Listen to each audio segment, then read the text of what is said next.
আপনি জানেন কি আমাদের প্রত্যেকের ডেট অফ বার্থের মধ্যে একটা লক্ষ্মী নাম্বার বা লক্ষ্মী অঙ্ক থাকে, কিন্তু কিভাবে সেটাকে ক্যালকুলেট করতে হয় আমরা কেউ জানি না। এবং সব থেকে বড় ব্যাপার, কোনো ইউটিউব বা কোথাও এই লক্ষ্মী নাম্বার সম্পর্কে কিন্তু কোনো ভিডিও বা কোনো রিলস কিন্তু সেরকম রিভিলস হয়নি।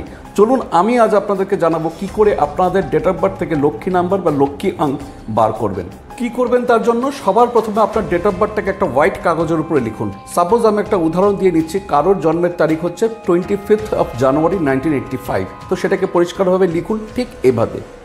এবারে দুটো করে ডিজিট আপনাকে নিতে হবে এবং সেই দুটো ডিজিটকে অ্যাড করতে হবে, এবং যদি সেটাকে ডবল ডিজিটে আসে সেটাকে সিঙ্গেল ডিজিটে আনতে হবে। যেমন আমার এই উদাহরণে 25 আছে ফার্স্টের ডেট অফ বার্থ অনুযায়ী, 2 + 5 সেটাকে 7 লিখতে হবে, তারপরে 5 + 0 করতে হবে, কারণ আমি বলেছি ডবল ডিজিট আপনাকে নিতে হবে। 5 + 0 তার নিচে লিখুন 5, তারপরে আছে 1 + 1 তার মানে 2, তারপরে 1 + 9, দেখুন এখানটাতে 10 আসছে, আমাকে 10কে আবার সিঙ্গেল ডিজিট আনতে হবে, অর্থাৎ 1 + 0 = 1, তারপর 9 + 8 অর্থাৎ 17, সেটাকেও সিঙ্গেল ডিজিট আনতে হবে, 17 অর্থাৎ 1 + 7 = 8, তারপরে 8 + 5 = 13 অর্থাৎ সেটাকেও সিঙ্গেল ডিজিট আনতে হবে, 1 + 3 = 4।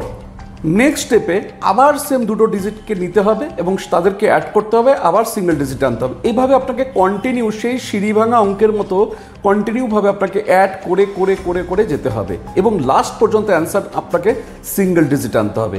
যে সিঙ্গেল ডিজিটটা বার হবে সেটাই হচ্ছে আপনার লক্ষ্মী নাম্বার। দেখে নিন একটু ছবিটাতে যেভাবে আমি করে রেখেছি। লক্ষ্মী নাম্বার তো পাওয়া গেল, এবার করবেন কি? এবার সেই নাম্বারটাকে কী করবেন, আপনার লেফট হ্যান্ডে যে ভেনাস মাউন্ট, অর্থাৎ ভেনাস মাউন্ট হচ্ছে এটা, এই ভেনাস মাউন্ট অর্থাৎ ঠিক লেফট থাম্বের ঠিক নিচের যে অংশটা, উঁচু অংশটা, সেটা হচ্ছে ভেনাস মাউন্ট। সেখানে কি করবেন, সেই যে লক্ষ্মী নাম্বারটা আপনার সিঙ্গেল ডিজিটের যেটা বার হলো সেই সংখ্যাটিকে আপনার সেই ভেনাস মাউন্টের উপরে গ্রিন কালিতে লিখবেন এবং তারপর একটা সার্কেল করে দেবেন। বাস এতটুকুই আপনি করে রাখুন এবং মনে রাখবেন অ্যাটলিস্ট কমপক্ষে 21 দিন আপনাকে এটাকে কন্টিনিউ করতে হবে। তবে এখানে একটা জিনিস আপনাকে মনে রাখতে হবে, যখনই আপনি সেই লক্ষ্মীর সংখ্যাটিকে বা লক্ষ্মী নাম্বারটিকে আপনার লেফট থাম্বের নিচে লিখছেন তখন আপনাকে একটা পজিটিভ উইশ আপনাকে করতে হবে এবং যে উইশটা করবেন সেটা যেন অলরেডি হয়ে গেছে এরকম একটা ব্যাপার। অলরেডি এরকমভাবে জাস্ট একটা মনে মনে যখন লিখবেন, জাস্ট ধরুন এরকম একটা মনে মনে একটা উইশ রাখবেন যে প্রত্যেক মাসে আমি 2 লাখ টাকা উপার্জন করা স্টার্ট করে ফেলেছি, বা আমার চাকরিতে একটা প্রমোশন হয়ে গেছে, এটসেট্রা। এরকম যে কোনো একটা অ্যাফার্মেশন আপনি মনে মনে রাখবেন। জাস্ট এটাকে আপনার 21 ডেজ পর্যন্ত আপনাকে এটাকে কন্টিনিউ করবেন। 21 দিনের মধ্যে হয়তো আপনি কিছু মিরাকেলি কিছু রেজাল্ট এক্সপেক্ট করতেও পারেন। করে দেখুন, ট্রাই করে দেখুন, জানবেন এই সমস্ত নিউমারোলজির এই ছোটো ছোটো ট্রিক্সগুলো করে অনেকে আজ বিরাট উপকৃত হয়েছে। আর যারা আমার সাথে পার্সোনালি মিট করতে চান, আগামী 8 জুলাই কলকাতার গড়িয়াহাট ভাগ্যচক্রে আমাকে পাবেন। নাম বুকিং চলছে, প্রত্যেকে নাম বুক করতে পারেন। প্রত্যেকে ভালো থাকুন, সুস্থ থাকুন, নমস্কার।